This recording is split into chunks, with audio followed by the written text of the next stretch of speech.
طيبا باركا فيه كما يحب ربنا ويرضى أشهد أن لا إله إلا الله وأشهد أن محمدا عبده ورسوله ولا نبي بعده وبعده.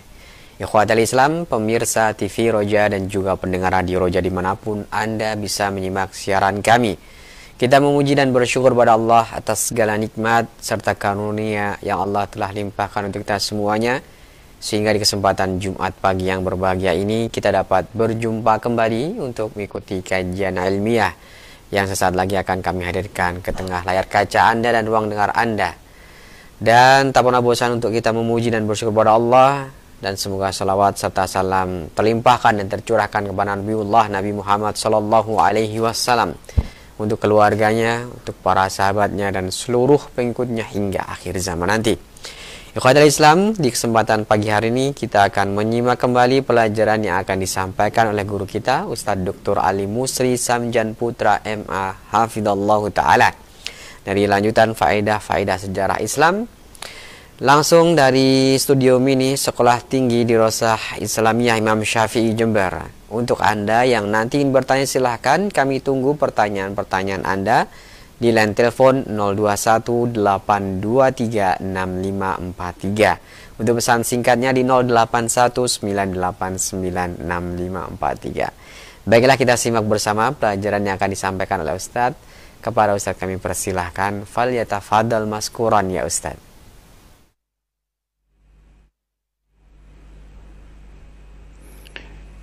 Bismillahirrahmanirrahim. Assalamualaikum warahmatullahi wabarakatuh. Alhamdulillahirabbil alamin, wassalatu wassalamu ala rasulil amin wa ala alihi wa ashabihi man tamassaka bisunnati ila yaumil. Pemirsa dan pendengar Roja TV dan juga Radio Roja yang dimuliakan Allah Subhanahu wa taala, semoga antum semua diberikan kesehatan oleh Allah Subhanahu wa taala serta diberikan keberkahan dalam umur, keluarga, harta, dan segala kenikmatan yang Allah berikan kepada kita. Para pemirsa dan pendengar yang dimuliakan Allah Subhanahu wa taala, tak lupa pula kita mengucapkan salawat dan salam kepada Nabi kita Muhammad sallallahu alaihi wasallam sebagai rasul yang paling mulia. Semoga kita termasuk dari antara umat beliau yang dapat mendapatkan syafaat beliau di akhir kelak. Pemirsa dan pendengar rahmati Allah Subhanahu wa taala, dalam kesempatan yang mulia ini kita akan melanjutkan pembahasan kita dengan faedah-faedah dan hikmah-hikmah dari sejarah Islam. Setelah berapa majlis yang lalu kita berbincang-bincang berbagai faedah dan pelajaran-pelajaran yang kita ambil dari sejarah Islam, terutama mengenai tentang perkembangan Islam setelah Khulafaur Rasyidin, yaitu berlanjut pada masa dinasti Umayyah atau Khilafah Al-Umayyah, yang mana raja pertamanya, penguasa pertama adalah Muawiyah, sahabat yang mulia. Di dalam pelajaran yang lalu kita telah berbicara tentang pandangan para ulama terhadap sahabat Nabi secara umum, kemudian tentang Muawiyah secara khusus. Dalam kesempatan ini kita akan melanjutkan pembahasan kita tentang yaitu keutamaan dan pujian para sahabat maupun para ulama salaf terhadap Muawiyah radhiyallahu anhu, di mana di pelajaran lalu kita bicarakan tentang berbagai nasihat dan perkataan para ulama terhadap kemuliaan dan keutamaan pandangan terhadap wajibnya menjaga lisan dari menjatuhkan kehormatan para sahabat Nabi sallallahu alaihi wasallam, utamanya Muawiyah radhiyallahu anhu. Maka pada kesempatan ini kita akan melihat berbagai hadis-hadis maupun perkataan para ulama salaf, para ulama-ulama dari kalangan tabi'in yang memuja dan memuji atau memuliakan Muawiyah radhiyallahu anhu. Pertama, ada dalil-dalil umum. Secara umum, Muawiyah sebagai salah seorang sahabat Nabi yang mulia tentu masuk ke dalam dalil umum yang begitu banyak dalam Al-Quran maupun Sunnah Rasulullah SAW yang memukakan, yang menjelaskan tentang kemuliaan para sahabat Nabi radhiyallahu anhum. Ayat-ayat dan hadis-hadis yang menjelaskan keutamaan para sahabat Nabi begitu banyak, ya, yang mungkin tidak akan kita kupas secara rinci pada kesempatan ini, tapi adalah secara umum, ya, yang dalil-dalil menunjukkan tentang kemuliaan dan keutamaan sahabat dalam Al-Quran, maka Muawiyah termasuk ke dalam ayat tersebut. Baik ayat dalam surat At-Taubah ayat 100, As-sabiquna wa alu minal muhajirin wa ansar alladziina tabauhum bi ihsanin, ataupun ayat-ayat yang menjelaskan tentang keutamaan-keutamaan sahabat yang lainnya, ya, seperti firman Allah Subhanahu wa taala dalam surat An-Nisa ayat 115, wa may yushakkir rasul ba'di ma tabayyana lal huda wa yattabi' ghayra sabilil mu'min wallahi ma tawalla wa nusli jahannam wa sa'at masira. Ya, ayat-ayat ini memuji para sahabat Nabi sallallahu alaihi wasallam, ya. Kemudian juga laisa minkum man anfaqa min qabl al-fath wa qatal ulaika a'zamu darajatan min Allah, a'zamu darajatan indallah, ya. Ayat menjelaskan tentang keutamaan sahabat, maka Muawiyah termasuk bagian daripada sahabat-sahabat yang masuk ke dalam ayat tersebut. Adapun, ya, keutamaan-keutamaan lain seperti yang telah kita singgung dalam beberapa majelis yang lalu tentang keutamaan Quraisy, ya, dan Muawiyah adalah bagian dari Quraisy, dan juga kita sudah jelaskan bahwa beliau sangat dekat hubungannya, nasabnya, hubungan kekeluargaan dengan Rasulullah SAW, yaitu bertemu dengan pada kakek yang keempat, yaitu Abdul Manaf, ya. Pada kesempatan ini kita lihat dalil-dalil. Yang pertama adalah hadis yang dari Abdurrahman bin Abi Umairah. Beliau ini salah seorang sahabat Nabi SAW, bahwa dia mendengar Rasulullah SAW mendoakan Muawiyah, Allahumma ja'alhu hadiyan mahdiya wahdi bihi. Ya, Rasulullah SAW mendoakan Muawiyah anhu. Sebagian juga Rasulullah SAW mendoakan sebagian para sahabat-sahabat yang lain seperti Ibnu Abbas, ya, dan kemudian juga beliau mendoakan Muawiyah sebagai salah seorang dari penulis wahyu. Rasulullah SAW mendoakan, Allahumma ja'alhu hadiyan mahdiya. Ya Allah, jadikanlah dia orang yang mengajak kepada petunjuk, yang selalu mendapat petunjuk, dan jadikanlah orang-orang mendapat petunjuk melaluinya. Ya, wahdi bihi, jadikan dia orang yang selalu menegakkan petunjuk. Ini doa Rasulullah SAW. Tentu ini menunjukkan keutamaan Muawiyah radhiyallahu anhu ketika Rasulullah SAW mendoakannya secara khusus.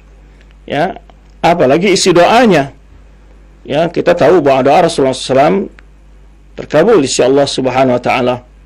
Maka Rasul SAW mendoakan agar Muawiyah adalah orang yang selalu mengajak kepada petunjuk, menyuruh kepada petunjuk, ya, petunjuk Allah dan Rasulnya tentunya. Kemudian selalu diminta agar Allah selalu memberinya petunjuk, ya. Allah mahdihi mahdiyan, Allah maj'alhu hadiyan, jadikanlah orang selalu mengajak kepada petunjuk-Mu ya Allah, ya, mahdiyan yang selalu diberi petunjuk, wahdi bihi, dan juga jadikan dia orang-orang yang bisa mendapat petunjuk melalui dia. Ini keutamaan pertama dalam hadis yang mulia ini, ya, di mana Rasulullah SAW mendoakannya secara khusus, ya. Tentu jelas ketika seorang didoakan oleh Rasulullah secara khusus merupakan suatu kemuliaan bagi dia, menunjukkan juga bagian dari kedudukan orang itu bagi Rasulullah SAW, adalah seorang yang sangat cintai Rasulullah SAW sehingga Rasulullah mendoakannya. Kemudian hadis yang lain adalah hadis yang kedua dari Ibnu Abbas radhiyallahu anhuma, qala kuntu al'abu ma'asibyan. Kata Ibnu Abbas, aku sedang bermain-main bersama anak-anak. Tentu waktu Ibnu Abbas masih juga anak-anak, ya. Faja'a Rasulullah SAW fatawaraitu, ya, khalfa babin. Ketika Rasulullah SAW datang, aku bersembunyi di belakang pintu, ya. Aku bersembunyi di belakang pintu, ya. Faja'a hatatan, di mana Rasulullah SAW, ya, datang, kemudian beliau memegang pundakku, ya, dengan tangannya. Wa qala idhab wad'u li Muawiyah. Kata Rasulullah SAW kepada Ibnu Abbas, ya, pergilah, panggilkan untukku Muawiyah. Pergilah, panggilkan Muawiyah untukku. Ini Rasulullah SAW menyuruh Ibnu Abbas untuk memanggil Muawiyah radhiyallahu anhu, ya. Qala faji'tu, lalu aku pergi menemui Muawiyah, mengatakan bahwa Rasulullah SAW sedang menyuruh aku memanggilmu, begitu, ya. Kemudian Ibnu Abbas kembali kepada Rasulullah SAW, faji'tu faqultu huwa ya'kul, ya. Pas ketika Ibnu Abbas memanggil Muawiyah, rupanya Muawiyah sedang makan. Summa qala li, kemudian Rasulullah SAW, ya, mengatakan lagi padaku, pergilah, panggilkan untukku Muawiyah.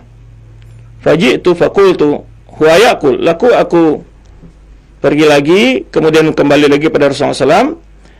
Lalu aku sampai lagi kepada Rasulullah SAW. Huwa yaqul, ya saya masih makan ya Rasulullah.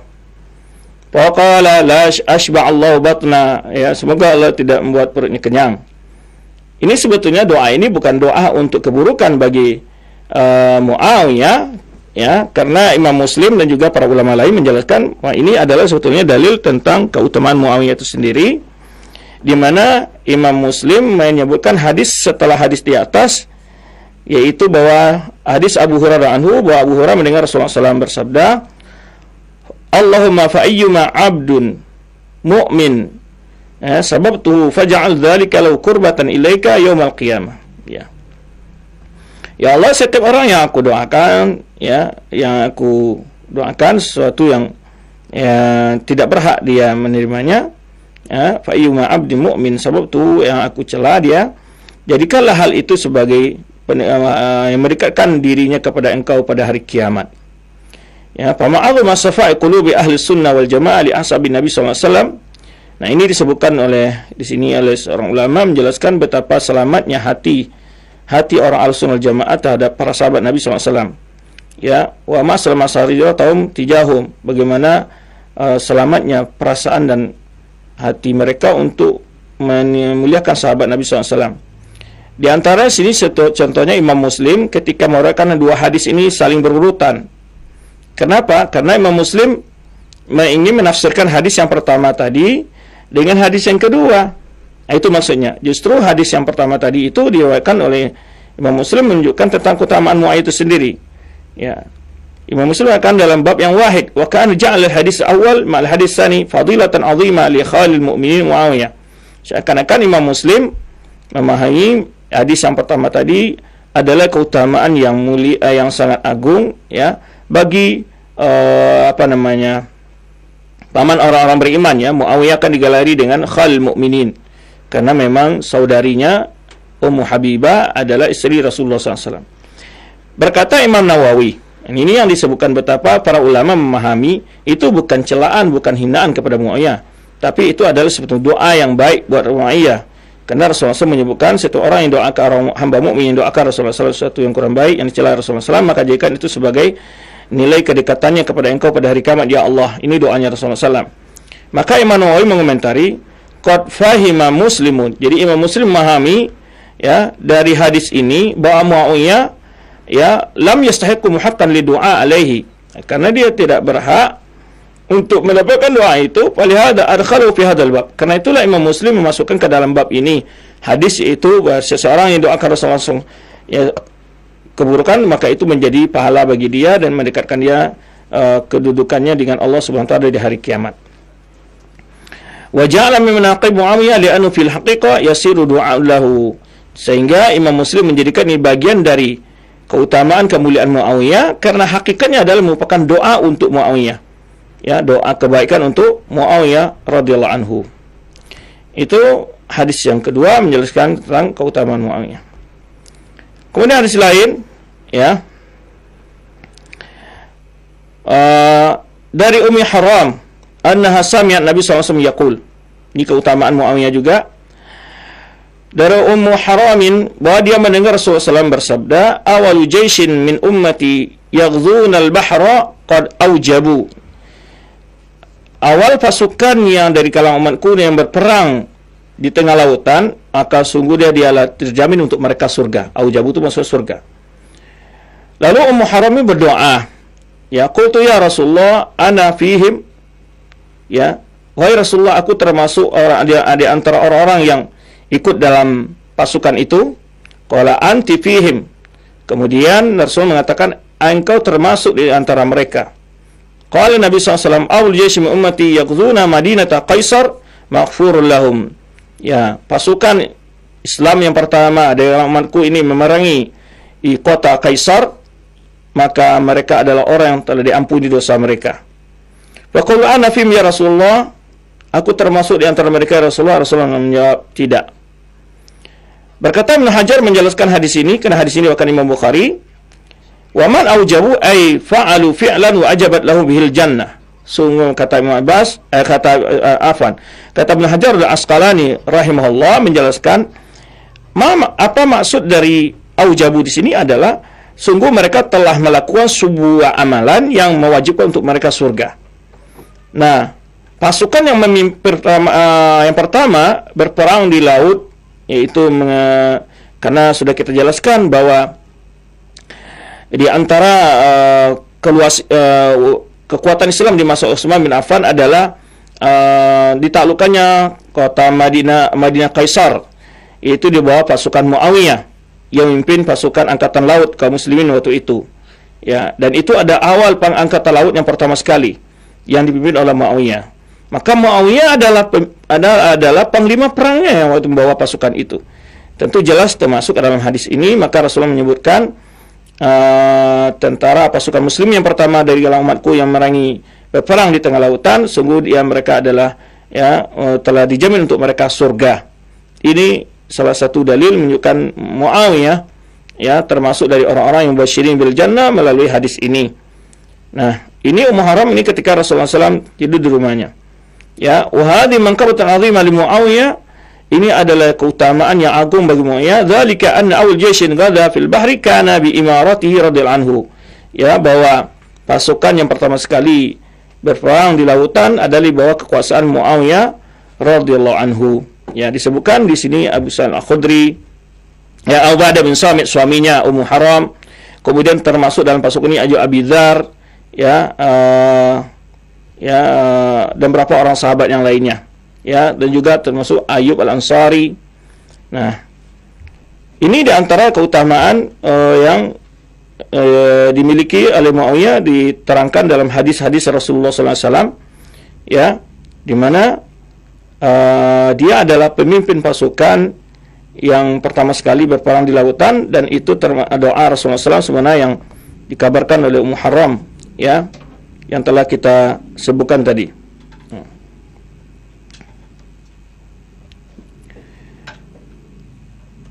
Maka di sini kita sebutkan tadi bahwa di mana ketika Muawiyah ini memimpin, ya, pasukan ini, Ummu Haram ini ikut berperang dengan pasukan dalam pasukan Muawiyah itu bersama suaminya waktu itu, ya, Ubadah bin Samit dan lainnya pada dalam pasukan Muawiyah memerangi pasukan Romawi, ya. Maka berarti Muawiyah termasuk adalah orang yang mendapat kabar seperti yang disebutkan dalam hadis itu, qaul aujabu, itu mendapat jaminan surga oleh Rasulullah SAW. Makanya Ummu Haram tadi meminta, aku termasuk golongan mereka ya Rasulullah. Maka Ummu Haram mengatakan, ya, maka Rasulullah menjawab, engkau termasuk golongan itu. Sehingga Ummu Haram, istri dari Ubadah bin Samit ini, yaitu mati syahid di waktu itu ketika dia telah sampai di daratan, di pelabuhan, kemudian berang, kemudian kudanya itu dia jatuh dari kudanya, kemudian keinjak, ya, sehingga kuburannya berada di daerah Romawi sana, yaitu di Madinah Kaisar itu. Baik, ini keutamaan yang ketiga. Yang keempat adalah di antara keutamaan beliau adalah saudara dari istri Rasulullah SAW. Ya, disebut dengan Khalil Mukminin. Disebut dengan Khalil Mukminin karena saudarinya itu Ummu Habibah Ramlah binti Abi Sufyan adalah istri Nabi sallallahu alaihi wasallam. Ini yang disebutkan oleh Abu Ya'la, ya, yusamma ikhwatu azwajin Nabi sallallahu alaihi wasallam akhwal mu'minin. Abu Ya'la menyebutkan bahwa saudara-saudara laki-laki dari istri Nabi SAW ada disebut dengan pamannya orang-orang beriman. Walasan nuridu annahum akhwalul bihaqiqah, bukan maksudnya pamannya seperti dalam nasab, tapi ka akhwal ummahat minan nasab, ya, seperti hubungan dengan nasab, tetapi inna nuridu annahum fi hukmil akhwal fi ba'dil ahkam. Tapi mereka itu adalah memilih hukum seperti paman dalam sebagian hukum, ya. Wa huwal 'azimu lahum, kata Abu Ya'la, ini adalah keutamaan yang mulia bagi mereka. Berkata Imam Ahmad, ya, setelah kita menunjukkan beberapa hadis, ya, tentang keutamaan Muawiyah, sekarang berapa ungkapan daripada ulama. Berkata Imam Ahmad, fiman qala la aqulu anna Muawiyah katibul wahyi. La aqulu anna Muawiyah katibul wahyi. Imam Ahmad berkata kepada seseorang mengatakan, saya tidak mengatakan bahwa Muawiyah itu termasuk orang mencatat wahyu. Wala aqulu annahu khalil mu'minin. Saya tidak mengatakan juga bahwa dia itu adalah pamannya orang beriman. Fa innahu akhadhaha bis-sayfi ghasban. Kata dia, mengatakan orang ini dengar Imam Ahmad karena dia telah mengambil kekuasaan dengan secara paksa, ya. Hadza qawlu su'radi yujanibuhu haula'il qaum wa la yujalisun wa nubayyin amrahum lin-nasi. Jadi ketika Imam Ahmad mendengar, ya, qala Imam Ahmad fi man qala, Imam Ahmad mengatakan kepada orang-orang mengatakan bahwa Muawiyah tidak dianggap sebagai pencatat wahyu, atau dia mengatakan tidak dianggap sebagai pamannya orang beriman, ya. Lalu Imam Ahmad mengatakan qaulun su'in radi, ini adalah perkataan yang keji, yang hina. Ya, mereka adalah orang-orang yang dijauhi, kata Imam Ahmad, dan tidak boleh wala yujalisuna aw lujalasuna, dan mereka tidak boleh menjadi teman, ya. Wa nubayyin amrahum lin-nasi, kita wajib menjelaskan penyimpangannya kepada orang lain, kata Imam Ahmad. Kemudian keutamaan lagi dia sebagai khalil mu'minin, juga beliau adalah ahadu kutabil wahyi, salah seorang dari pencatat wahyu. Ya, dari Ibnu Abbas bahwa Abu Sufyan berkata kepada Nabi SAW, wa Muawiyah taj'aluhu katiban baina yadaik. Abu Sufyan mengatakan kepada Nabi SAW, hendaklah engkau jadikan Muawiyah termasuk orang yang ikut menulis, ya, mencatat wahyu untukmu. Faqala Nabi SAW, na'am. Dari Ibnu Abbas juga Rasulullah bersabda, ya, ini sudah kita sebutkan tadi, idza fadu li Muawiyah wa kana katibuhu. Ibnu Abbas juga menjelaskan ketika Rasulullah SAW menyuruhnya, dia tadi mensifatkan panggil untukku Muawiyah.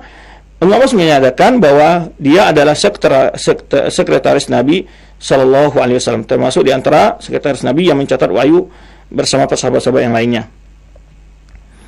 Taib.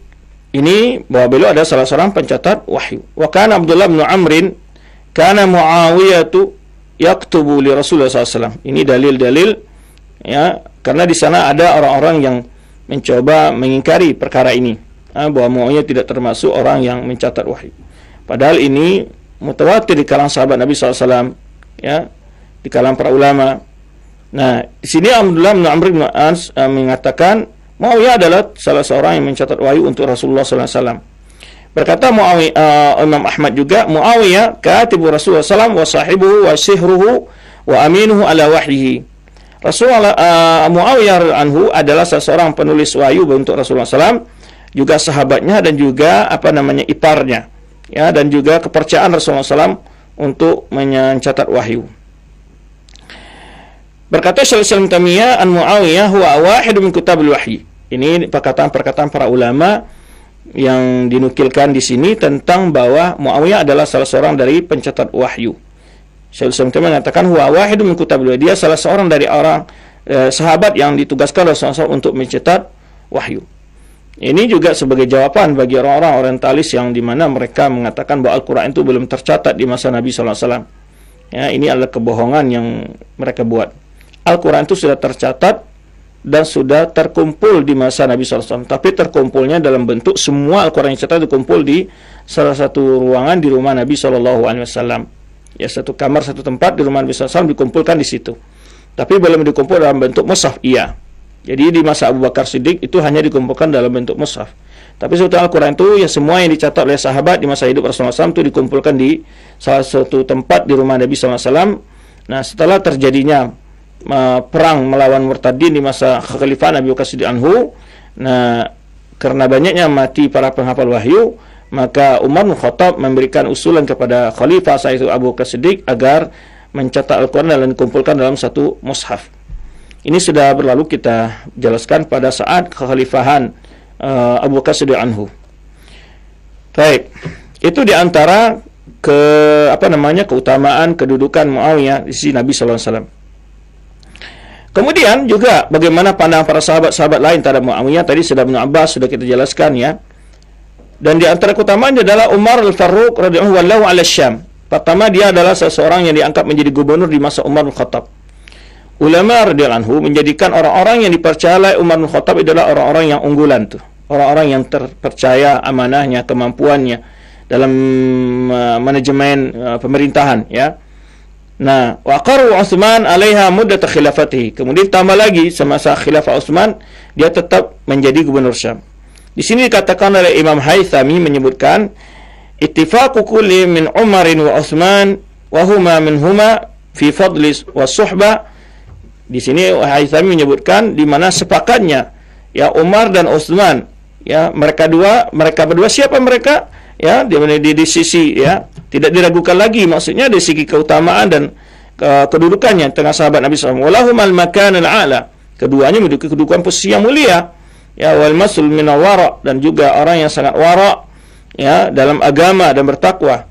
Wasadadur ra'i, orang yang sangat cerdas, ya dalam pendapatnya, pandangannya yang dalam. Sadadur ra'i wal fikr wa tamamun nazar, memiliki pandangan yang luas ala ta'mir Muawiyah, untuk menjadikan Muawiyah sebagai amir, ya di negeri Syam.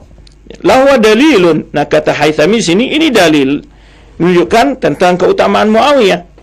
Nah, jadi hal-hal perkara-perkara yang kita sebutkan tadi, karena ulama menilai perkara-perkara ini semua adalah menunjukkan keutamaan Muawiyah.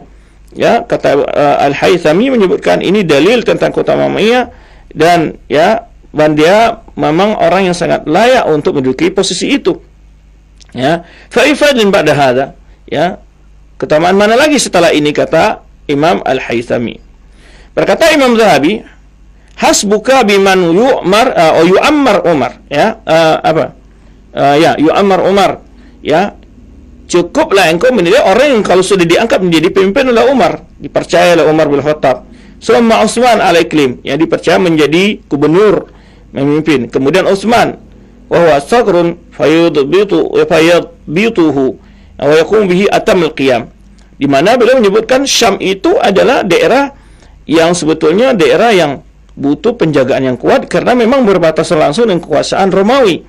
Jadi disebut sagr, ya daerah yang perlu perbatasan yang perlu mendapatkan perhatian serius, baik dari sisi pembangunannya, dari sisi angkatan perangnya, ya, dan lain-lainnya. Nah, ini ketika Umar menjadikan dia di posisi itu, kemudian juga selama kekhalifahan Utsman bin Affan, ini menunjukkan itu adalah menunjukkan kemampuan Muawiyah dalam memegang, dalam menjabat jabatan yang dipercayakan oleh Umar bin Khattab dan juga Utsman bin Affan. Dan pintarnya dalam berpolitik, ya, atau membuat manajemen pemerintahannya, ya. Nah, ini semua jadi pujian oleh ulama, kedudukan yang diberikan oleh Umar bin Khattab kepada Muawiyah dan para sahabat-sahabat yang lain. Ya, tentu wajar, ya, jika seseorang terkenal dia adalah seorang pemimpin yang adil, seorang pemimpin yang tegas. Kemudian dia di dalam memilih gubernurnya tidak memilih kecuali gubernur-gubernur yang benar-benar, ya, yang telah dia percaya kemampuannya, amanahnya, ya. Di antaranya adalah Muawiyah. Kita tahu ketika Umar bin Khattab memecat Sa'ad bin Abi Waqqas, ya, dari Kufah, bukan karena Sa'ad tidak mampu, bukan karena Sa'ad ada melakukan sebuah kesalahan dalam kekuasaannya, tapi karena memang rakyat Kufah yang selalu membuat isu-isu negatif tentang Sa'ad. Lalu dipanggil Sa'ad ke Madinah, digantikan Abu Sa'ad al-Asy'ari, dan berapa kali juga diangkat kembali kemudian diganti lagi. Nah, ini menunjukkan bahwa orang-orang yang diangkat oleh Umar Khattab menyupakan suatu kemuliaan bagi dia, karena Umar Khattab tidak mengangkat seorang gubernur kecuali orang-orang benar-benar sudah mampu, matang dalam pemikirannya dan juga kezuhudan dan juga kewaraannya. Baik. Kemudian, ya, wa yaqumu bi atamal qiyam, yang dia melaksanakan tugasnya dengan sebaik mungkin, wa yardan nasu bi sakhaihi wa hilmihi. Nah, ini terkenal di mana masyarakat Syam, yang Syam hari ini ada termasuk daerah Syria, Palestina, ya Damaskus, ya Urdun, itu termasuk daerah Syam semua. Nah, di mana masyarakatnya sangat senang dengan Muawiyah. Karena bisakha, ya, orang yang suka melayani masyarakatnya, memberikan pemberian pelayanan kepada masyarakatnya, wa hilmi, orang yang sangat santun dan sayang kepada rakyatnya. Kemudian Muawiyah, sepakat para ulama mengatakan dia adalah khairul muluk, raja yang terbaik di antara semua raja-raja yang ada. Ya, karena memang telah kita sebutkan hadis sebelumnya, khilafatun nubuwah salasu sana summa yutil mulka may yasha. Kata Rasulullah SAW, pemerintahan yang membentuk kekhalifahan kenabian itu hanyalah selama 30 tahun.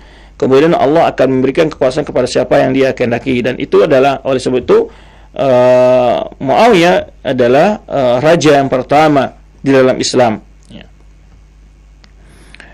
Dan tidak ada raja yang sebaik dari dari Muawiyah yang telah memiliki kekuasaan. Ya, lam yatawalli ahadun minal muluk khairan Muawiyah. Tidak seorang pun dari raja yang berkuasa lebih baik daripada Muawiyah. Bahwa khairul mulukul Islam, dia adalah sebaik-baik raja Islam. Wasiratu khairun min sirati sa'ir muluki ba'dahu. Ya, biografinya, keadilannya, kehidupannya, sejarah hidupnya adalah memiliki nilai-nilai yang tidak mungkin dimiliki oleh raja-raja setelahnya. Berkata Syekh Islam Taimiyah, ya, dalam kitab beliau Minhaj Sunnah Nabawiyah, menjelaskan wa kana siratu Muawiyah ma'a ra'iyati min khiyaris siyaril mu'ulah. Sesungguhnya politik Muawiyah bersama rakyatnya, ya, adalah sebaik-baik dari pemimpin yang memimpin, ya, sebaik-baik pemimpin. Wa kana ra'iyatuhu yuhibbunahu, dan masyarakatnya, ya, sangat mencintainya. Sedangkan Nabi SAW telah menyebutkan dalam sebuah hadisnya, khiyari immatikum, ya, pemimpin kalian terbaik adalah alladzina tuhibbunahum, yang kalian mencintai mereka, yuhibbunakum, dan ia juga mencintai kalian. Jadi begitu pintarnya ulama membuat kemana Muawiyah ini adalah seorang raja yang baik, ya, setelah Khulafaur Rasyidin pasti, ya, karena yang menjadi sebagian dari antara sahabat Nabi SAW, dan dia adalah dicintai oleh rakyatnya. Itu nilai kebaikan dia, karena Rasulullah SAW menyebutkan seorang raja yang dicintai oleh rakyatnya dan dia mencintai rakyatnya, itulah sebaik-baik pemimpin, kata Rasulullah SAW. Khiyaru a'immatikum alladzina tuhibbunahum wa hibbunakum. Ya, pemimpin kalian yang baik itu, kata Rasulullah SAW, ada orang yang mereka itu dicintai, ini kalian mencintai mereka, mereka mencintai kalian. Wa tusalluna alaihim wa yusalluna alaikum. Kalian mendoakan mereka, mereka juga mendoakan kalian. Nah, tetapi pemimpin yang buruk itu adalah wasyiraru a'immatikum alladzina tubghidunahum wa yubudunakum. Pemimpin yang terburuk itu adalah yang mereka benci kalian juga benci mereka. Wa tal'anunahum wa yal'anunakum. Kalian melaknat, mereka juga melaknat. Ya. Berkata Ibnu Abil Izz dalam kitabnya Syarah Aqidah Tahawiyah, awalu mulukil muslimin Muawiyah wa huwa khairu mulukil muslimin. Raja yang pertama dari kalangan muslimin itu adalah Muawiyah, dan dia adalah sebaik-baik raja kaum muslimin. Ya. Itu berapa pujian dari para sahabat Nabi terhadap Muawiyah radhiyallahu anhu. Kita dengarkan lagi juga pendapat para ulama salaf. Ya. Qila Ibnu Abbas radhiyallahu anhu, halaka fi amir mu'minin Muawiyah fa innahu ma autara illa bi wahidatin. Qala asaba innahu faqihun. Ada seseorang berkata kepada Ibnu Abbas radhiyallahu anhu, ya, halaka fi amir mu'minin Muawiyah. Ini maksudnya, maukah engkau halaka fi amir mu'minin, tidakkah engkau melihat, maksudlah melihat amir mu'minin Muawiyah, ya, kesungguhnya dia tidak witir kecuali dengan satu rakaat saja. Lalu Ibnu Abbas menimpali penilaian orang tadi kepada Muawiyah, menganggap kenapa Muawiyah itu witir hanya satu. Ibnu Abbas menyebutkan, ya, ashabah itu benar, innahu faqih. Kata Ibnu Abbas, dia adalah sahabat yang faqihun, benar-benar faham tentang agama ini. Ini pujian sahabat Nabi Abdullah bin Abbas kepada Muawiyah. Di sini juga kita dapat ambil pelajaran bahwa tidak ada yang namanya permusuhan antara Ahlul Bait dengan Muawiyah, itu enggak ada. Karena Ibnu Abbas adalah bagian dari Ahlul Bait. Abbas paman Nabi SAW, anaknya Abdullah bin Abbas, tetap tidak ada punya perasaan-perasaan negatif kepada Muawiyah. Lihat dia ketika dia ada orang mencoba menjatuhkan kemuliaan Muawiyah di hadapan dia malah mengatakan itu benar, dan dia adalah seorang yang faqih, kata Ibnu Abbas. Ya, berkata Abu Darda. Ini juga sebagian orang-orang Syiah menghulu di dalam masalah Abu Darda, Abu Darda sendiri tidak musuhi Muawiyah. Apa kata Abu Darda? Karena Abu Darda sebelumnya hidup di Syam. Ma ra'aitu ahadan ashbaha salatan bi Rasulullah min amirikum hadha, yakni Muawiyah. Kata Abu Darda, aku tidak melihat seorang pun yang solatnya mirip dengan solat Rasulullah SAW seperti yaitu pemimpin kalian ini, maksudnya Muawiyah. Nah, ini ibadahnya Muawiyah dinilai oleh Abu Darda. Abu Darda masyhur ya dengan seorang sahabat yang sangat zuhud ya. Nah, dia katakan, aku tidak melihat seorang pun yang salatnya benar-benar mirip dengan salat Rasulullah SAW seperti Muawiyah atau amin amirikum, seperti gubernur kalian ini. Berkata Muhammad bin Syihab Az-Zuhri, seorang tabi'in, ya. Laqad amila Muawiyah bi siratin Umar bin Khattab sinina la yakhru minha syai'an.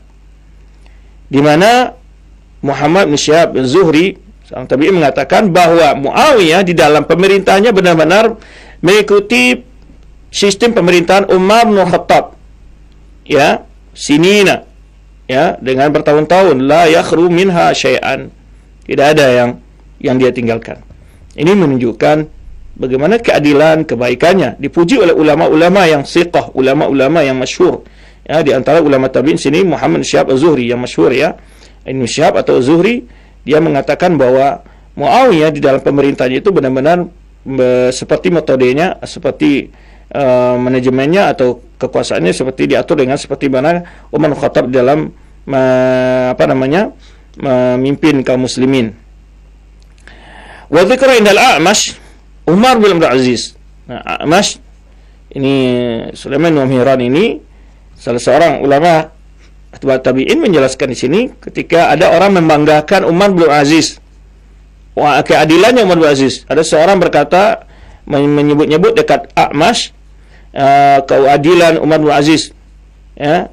Lalu A'mash, ya, seorang tabi'in ini menyebutkan, fa kaifa law adraktum Muawiyah, ya. Umar bin Aziz saja kalian puji demikian keadilannya, bagaimana kalau seandainya kalian melihat Muawiyah? Qalu ya Aba Muhammad, yakni fi himlihi, yakni dalam kelembutannya, ya, kesantunannya. Qala la wallahi bal fi adli, bukan hanya dalam kelembutan kesantunan juga, tapi dalam masalah keadilannya. Jadi ketika orang menyebutkan keadilan-keadilan Umar bin Abdul Aziz, ya, lalu Sulaiman bin Mihran A'mash ini menyebutkan, bagaimana kalau seandainya engkau melihat Muawiyah ini, mana kalau engkau Muawiyah, lalu orang ini apakah maksudnya dalam kelembutannya, karena yang terkenal ya Muawiyah itu yang lembut, yang santun gitu ya. Karena dia tadi membanggakan keadilan Umar bin Aziz, tapi disanggah oleh Al-A'mash, ya, bahwa bukan hanya dalam itu saja, tapi dalam keadilan gitu. Cuma di sini ada pelajaran yang kita ambil sedikit, di mana hari-hari ini sering orang menilai bahwa politik Islam itu adalah politik yang tidak membawa kesejahteraan, yang tidak membawa keadilan, ya. Lalu mereka membangga-banggakan sistem-sistem yang direkayasa, yang dibuat-buat oleh manusia. Mereka akan mengatakan bahwa sistem ini adalah sistem yang adil. Ya, sungguh telah kenyataan dalam kehidupan kita dan telah dibuktikan dalam sejarah. Tidak ada keadilan yang menandingi keadilan para penguasa kaum muslimin. Tapi tentu bukan berarti tidak ada juga penguasa kaum muslimin yang melampaui batas, juga ada. Tetapi ketika kita mencari contoh, kadang-kadang orang-orang liberal, orang-orang yang anti dengan Islam, yang dimunculkan, yang dicari oleh dia adalah yang jelek-jelek saja. Ya, kalau masalah toleransi, kehidupan bersama dalam sebuah negara beda agama, tidak ada perumpamaan sebaik-baik apa yang berada di masa pemerintahan Umar bin Khattab. Di masa Umar bin Khattab menguasai wilayah yang cukup luas, menguasai agama, 4 agama, yaitu Romawi, yang ada Yahudi dan juga ada Nasrani. Ya, kemudian sampai juga ketika menguasai Persia, itu agama Majusi. Ya, Islam memperlakukan dengan sangat baik.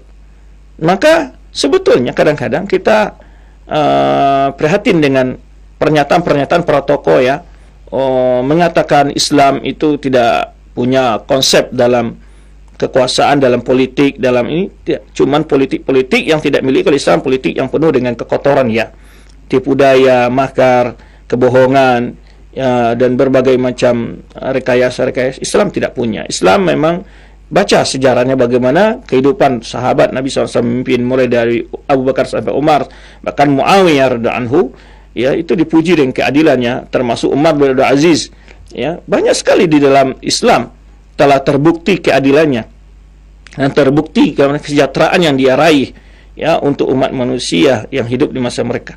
Maka oleh sebab itu sebetulnya kita sebagai seorang muslim, ya, mesti mengerti ajaran agama kita, mesti mengetahui sejarah agama kita, bahwa Islam telah memberikan cahaya, telah memberikan contoh terbaik untuk umat manusia dalam berbagai bidang, termasuk dalamnya masalah kekuasaan atau politik, ya, bahwa Islam telah memberikan contoh yang sangat baik. Maka jangan sesekali hanya melihat sisi negatif saja. Orang-orang sekarang pokoknya kaum muslimin kenapa ada yang berbuat korupsi dan semacam, yaitu karena dia tidak menjalankan agamanya. Yang kita maksud bukan itu, yang kita maksud pilihlah pemimpin yang jujur, pemimpin yang adil, ya, bahwa sistem-sistem yang ada ini adalah sistem membuat kebangkrutan buat negara kita, jelas. Ya, sistem yang ada yang membuat kebangkrutan buat negara kita. Makanya saat ini tidak akan pernah kita diamkan, karena kita menyampaikan nasihat bukan karena ingin negara ini hancur, tapi ada demi membangun negara ini dengan benar-benar, ya, bukan hanya bestapora politik, bestapora dengan demokrasi, tetapi kesejahteraan rakyat tetap tertunda dan tertunda demi pemilihan-pemilihan terusnya. Karena begitu banyak kerugian negara kita untuk anggaran-anggaran yang diserap dalam kegiatan-kegiatan politik seperti ini, menghabiskan anggaran negara kita yang cukup besar, sedangkan masih banyak hal-hal yang jauh lebih penting kehidupan negara kita tidak tersentuh, mulai dari pendidikan, kesejahteraan rakyat kita, jembatan-jembatan yang putus, jalan-jalan, segala macamnya, masih banyak yang harus kita perhatikan bersama.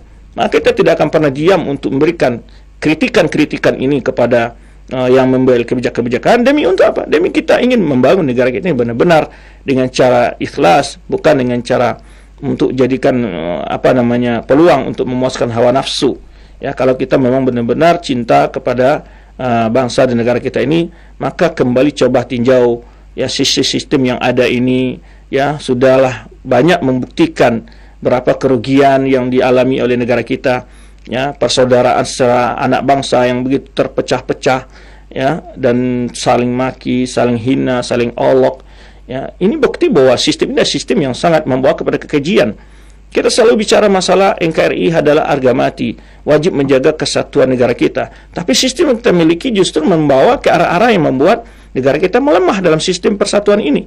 Bagaimana tidak akan terjadi persatuan? Kita lihat dalam kenyataan, banyaknya di antara tokoh-tokoh politik demi mencapai kekuasaan, mereka harus bekerja sama dengan musuh-musuh, dengan bekerja sama dengan orang-orang yang membenci negara, secara halus mengeruk kekayaan negara kita, bekerja sama dengan orang-orang yang ingin mempunyai agenda-agenda untuk kepentingan kelompok dan segala macamnya.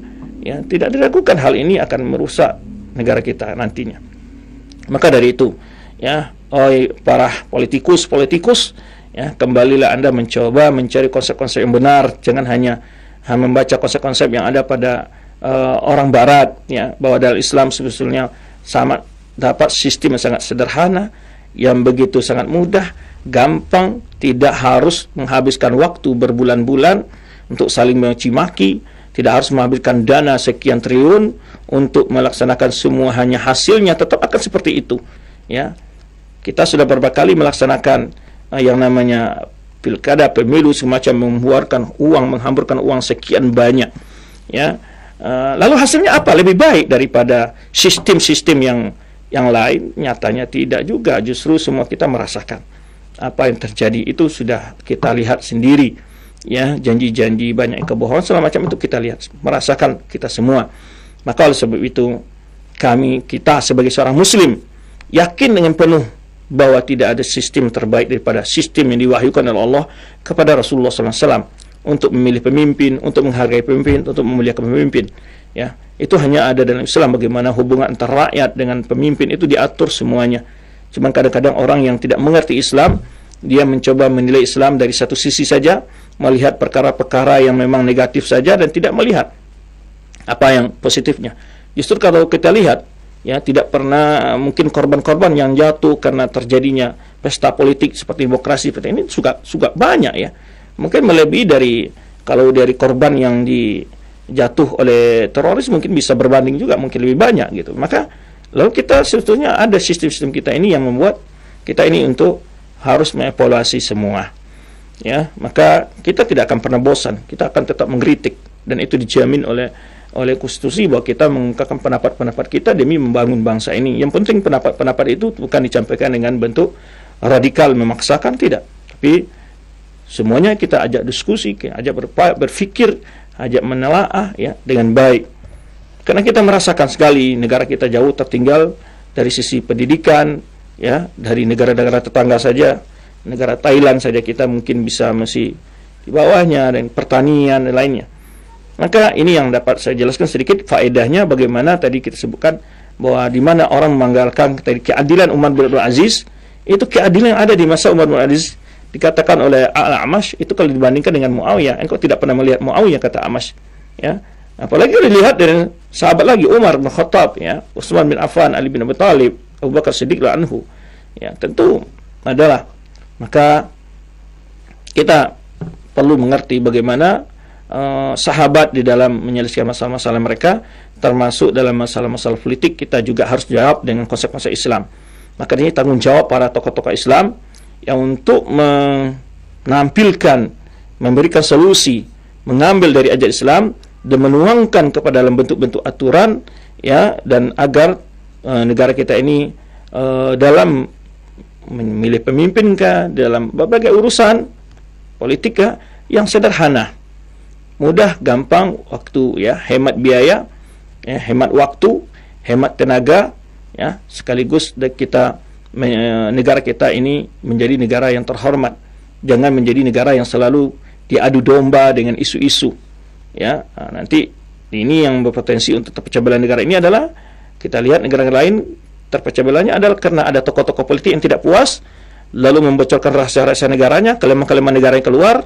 Kemudian dia mengajak mencari bantuan-bantuan luar untuk bagaimana supaya dia berkuasa. Ini yang mengkhawatirkan sistem yang selalu yang berjalan di negara kita ini, ya.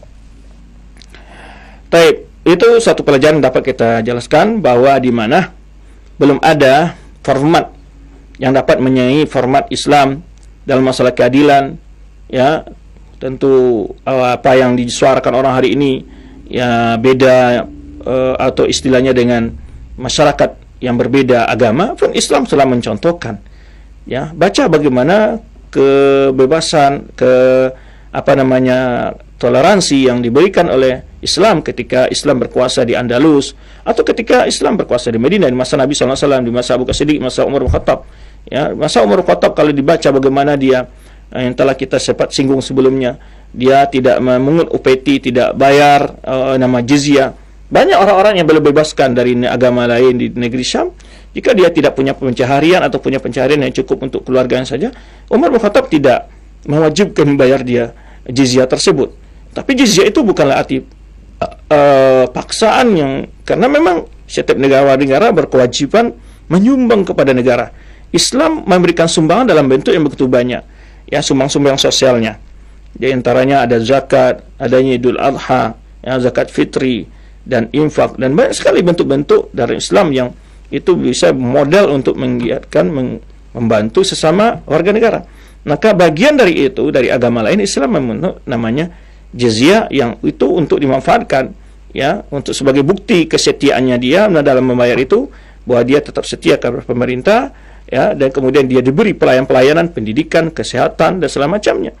Jadi jangan nilai negatifnya saja, karena kalau memang orang-orang orientalis atau anak-anak orientalis yang ada di Asia Tenggara ini, ya, orientalis Asia lah saya bahasakan, memang mereka yang melihat Islam itu begini begitu, tapi tidak melihat, mengkaji penjelasan-penjelasan para ulama-ulama yang membahas masalah itu. Baik, dikatakan pula orang kepada Abdullah bin Mubarak, seorang tabi'in juga ini, Abdullah bin Mubarak, "Ma taqulu fi Muawiyah?" Bagaimana pendapatmu tentang Muawiyah? "Hal wa indaka afdal am Umar bin Aziz?" Jadi ada orang mengatakan, mana yang lebih mulia, Muawiyah atau Umar bin Aziz? Apa jawaban dari Abdullah bin Mubarak, ala turabun fi mankhari Muawiyah ma'a Rasulullah khairun aw afdal min Umar bin Aziz. Sungguhnya debu yang masuk ke dalam hidung Muawiyah ketika berjihad bersama Rasulullah SAW itu lebih mulia daripada Umar bin Aziz. Ini bagaimana ya, tidak ada yang menyanyi tentang kemuliaan seorang sahabat itu. Ya, Umar bin Aziz yang menjadi legenda, yang menjadi sebuah format keadilan ya, di dalam sejarah, ya itu jika dibandingkan dengan Muawiyah tidak ada bandingnya, karena Muawiyah kata Abdullah bin Mubarak, seandainya debu yang masuk ke dalam hidung Muawiyah itu bersama Rasulullah ketika berjihad itu lebih afdal daripada Umar bin Aziz.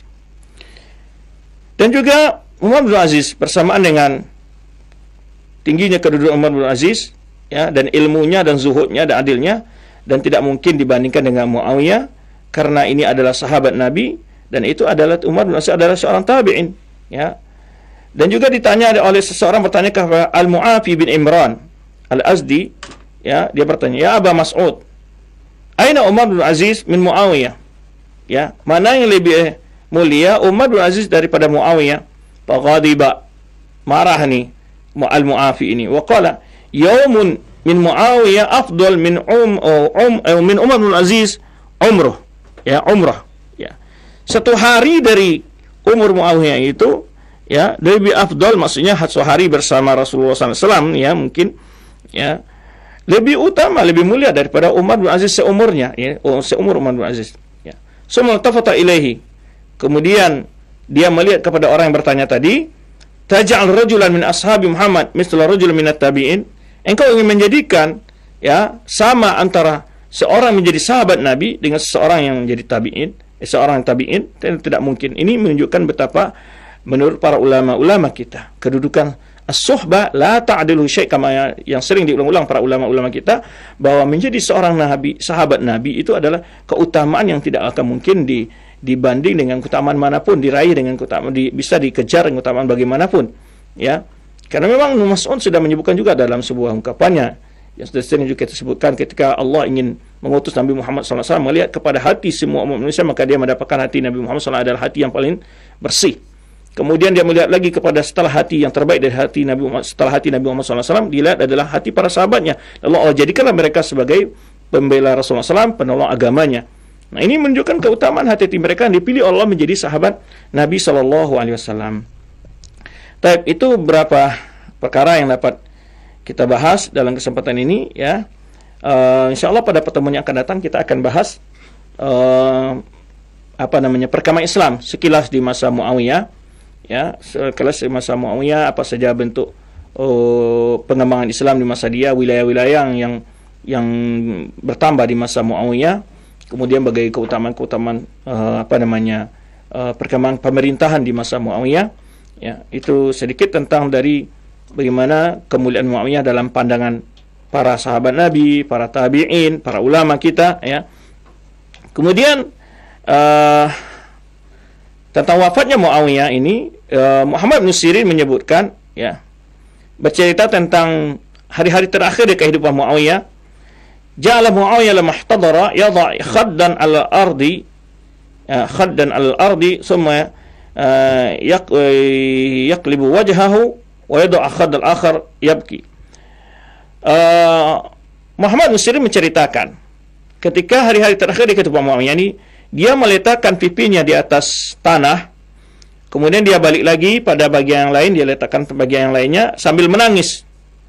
Nah, ini menunjukkan ya bagaimana seorang sahabat itu ya, kisahnya dia berhari-hari terakhirnya, kata Muhammad bin Sirin, dia meletakkan tidur di atas tanah, dia letakkan pipinya yang kanan kemudian yang kiri, kemudian dia sambil menangis berdoa kepada Allah Subhanahu wa taala. Allahumma innaka qulta fi kitabik, ya Allah, engkau telah berkata dalam kitabmu yang mulia, innallaha la yaghfiru asyirka bihi wa yaghfiru ma duna dzalika liman yasha.